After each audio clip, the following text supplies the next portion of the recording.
Halo guys, assalamualaikum warahmatullahi wabarakatuh. Welcome back to my channel Sales Magic, rajanya jualan ya. Oke teman-teman, jadi di video kali ini kita akan membahas strategi marketing yang dilakukan oleh pembisnis online dan akan kita aplikasikan di penjualan offline kita. Nah, ini akan sangat menarik teman-teman, karena yang ingin kita duplikat adalah strategi marketing marketplace terbesar ya. Jadi pastikan disimak terus video ini sampai selesai, jangan di-skip-skip supaya kalian benar-benar paham dengan maksud dan tujuan dari video ini. Oke, jadi yang pertama seperti ini teman-teman. Para penjual, entah itu penjual online maupun penjual offline, keduanya itu memiliki strategi atau cara pemasaran mereka masing-masing teman-teman. Nah, bisa nggak Mas kalau misalnya kita itu mengaplikasikan strategi yang digunakan di pasar online, kita aplikasikan di pasar offline. Nah, saya akan jelaskan dengan bahasa yang lebih mudah dipahami ya teman-teman. Misalnya seperti ini, banyak sekali para pedagang yang mengeluhkan dagangannya itu penjualannya menurun, khususnya para penjual-penjual yang ada di offline. Kenapa? Ya karena sekarang kita itu mengalami era di mana orang-orang itu lebih suka melakukan semua hal itu dengan media online. Dari mau belanja, mau bayar tagihan, mau bayar listrik, mau transaksi transfer, pokoknya semuanya bisa dilakukan secara online. Nah, oke, yang pertama ya teman-teman, gini, saya akan membuat sebuah playlist dan link playlistnya itu akan saya taruh di deskripsi atau di komentar video di bawah ini supaya kalian lebih berurutan dalam menonton video-video dari saya. Yang pertama, kita akan belajar dari marketplace Shopee dan Tokopedia. Kenapa saya ambil dua marketplace ini? Karena kedua marketplace ini adalah marketplace yang bisa dibilang terbesar ya teman-teman. Banyak sekali supplier-supplier asli yang ada di kedua marketplace tersebut. Yang pertama gini, para supplier ya di marketplace menggunakan cara seperti ini teman-teman. Maaf, maksud saya adalah Shopee menggunakan cara seperti ini teman-teman. Mereka itu ada yang namanya layanan check-in ya. Jadi setiap hari kalau misalnya kita itu check-in ya, kita akan mendapatkan koin ya, kita akan mendapatkan uang hanya dengan check-in ya. Setiap hari ke-1 akan mendapatkan misalnya 5 koin, hari kedua akan mendapatkan 10 koin dan seterusnya, seperti itu teman-teman. Nah, apa maksud dan tujuan Shopee melakukan hal tersebut? Jadi gini teman-teman, Shopee itu menciptakan sebuah ketergantungan. Wah, ini kalau misalnya saya check in udah 3 hari, terus hari keempat saya nggak check in, saya akan ngulang dari nol lagi. Otomatis orang akan selalu check in. Nah, bagaimana cara kita mengaplikasikannya, cara tersebut ini di offline, di penjualan sales kita, freelance kita, kanvas kita. Nah, jadi gini, orang kalau udah check in, biasanya itu juga akan melihat-lihat teman-teman. Ada nggak ya promo-promo yang sedang berlangsung di Shopee atau di Tokopedia, seperti itu. Dengan begitu, metode check in ini juga efektif untuk secara tidak langsung menaikkan penjualan produk mereka. Nah, kalau di online gini di offline gini teman-teman.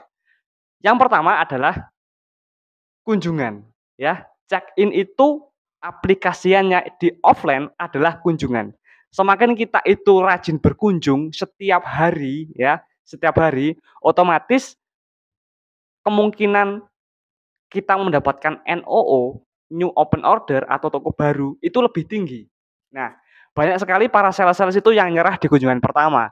Datang menawarkan produk, "Pak, Bu, saya mau menawarkan produk kopi, produk rokok, produk sembako dan lain sebagainya."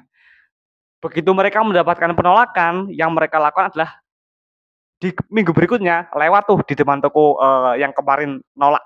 "Wah, minggu kemarin toko ini nolak produk saya.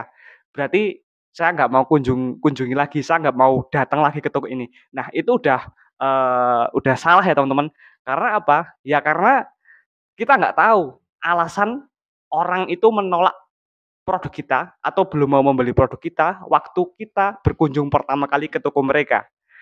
Ada banyak sekali faktor teman-teman. Yang pertama, mungkin karena penampilan kalian kurang meyakinkan, mungkin karena presentasi atau penjelasan produk kalian juga kurang meyakinkan, atau mungkin mereka sebenarnya tertarik sama produk kalian, tapi kebetulan uang mereka sudah digunakan untuk belanja produk lain, udah buat belanja ke grosir, dan lain sebagainya. Ada sekali banyak faktor-faktornya. Nah, yang harus kalian lakukan apabila kalian mendapatkan penolakan di minggu berikutnya adalah dengan cara melakukan follow up. Follow up itu apa sih? Follow up itu adalah menawarkan ulang atau menawarkan kembali produk kita. Nah, karena gini, ada beberapa hal yang harus diperhatikan saat kalian itu ingin melakukan follow up ke market yang pernah menolak produk kalian. Yang pertama adalah berpakaian lebih rapi ya teman-teman. Ya memang nggak bisa dipungkiri sih, yang namanya orang kalau misalnya belum pernah mengenal, biasanya mereka itu akan menilai kita itu dari penampilan kita, ya. Penampilan mencerminkan kepribadian, ada peribahasa yang mengatakan seperti itu, ya nggak? Nah, kita di minggu berikutnya datang harus, kita harus datang lebih rapi dari minggu berikutnya. Kita menjelaskan produk juga harus lebih detail, lebih bisa dipahami. Kita juga bersikap lebih baik daripada, minggu kemarin saat mereka menolak produk kita. Lakukan itu secara terus-menerus, teman-teman. Saya sangat yakin ya, saya benar-benar sangat yakin karena saya sudah mempraktekkannya sendiri ya. Saya ada beberapa toko yang dulunya itu benar-benar anti produk saya, teman-teman. Tapi ya karena saya selalu mengunjungi ya, selalu mengunjungi. Aku orang main jajal, Mas. Saya nggak mau mencoba, Mas. Nah, tapi dengan konsistensi, dengan penjelasan kita, dengan kegigihan kita, ya mungkin toko akan simpati. Ya udah, Mas lah, kalau misalnya, ini saya tak nyoba kayak gitu ya, teman-teman. Nah, dari mencoba itulah itu kesempatan kita. Kalau kita sudah berhasil melakukan sell in atau berhasil memasukkan produk kita ke toko tersebut, ya udah. Kedepannya apakah toko akan melakukan repeat order atau enggak, itu tergantung bagaimana cara kita memperlakukan pemilik toko tersebut. Nah, itu penerapannya di situ, teman-teman. Jadi, check-in pengaplikasiannya di offline itu adalah kunjungan rutin, ya. Jangan mental, hanya karena produk kamu ditolak satu kali, ya. Saya pernah ditolak sampai 10 kali lebih, teman-teman, ya. Bahkan orang itu mungkin sudah sangat, muak dengan saya, teman-teman. "Aku ki ora meh tuku produk jenengan, Mas. Saya nggak mau membeli produk dari, Anda, Mas," kayak gitu.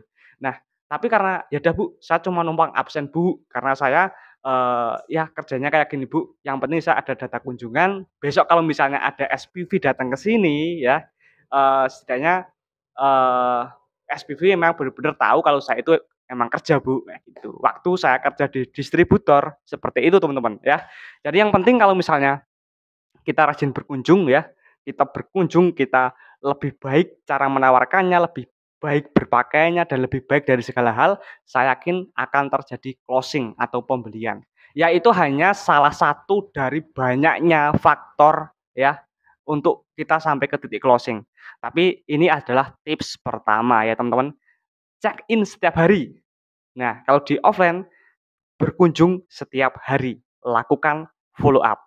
Nah, untuk tips berikutnya itu masih ada banyak banget teman-teman. Karena kalau misalnya, berbicara mengenai marketing ya, itu sangat luas sekali ya. Kita harus, menginovasi strategi marketing kita menggunakan strategi yang, sedang booming ya atau sedang apa ya, ya karena semua hal itu ada inovasinya. Begitu juga, yang namanya ilmu marketing, itu harus di-upgrade terus ya, kita harus belajar terus-menerus.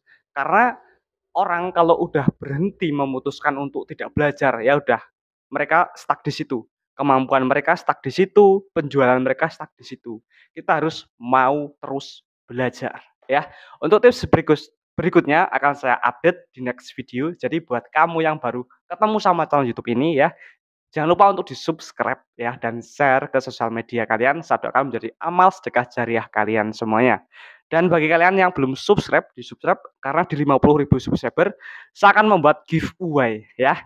Dan jika ada pertanyaan yang berhubungan dengan dunia marketing, dunia sales, dunia supplier, silakan tulis di kolom komentar, nanti saya bantu jawab. Makasih yang udah nonton video ini sampai selesai. See you next time. Sampai jumpa di video selanjutnya.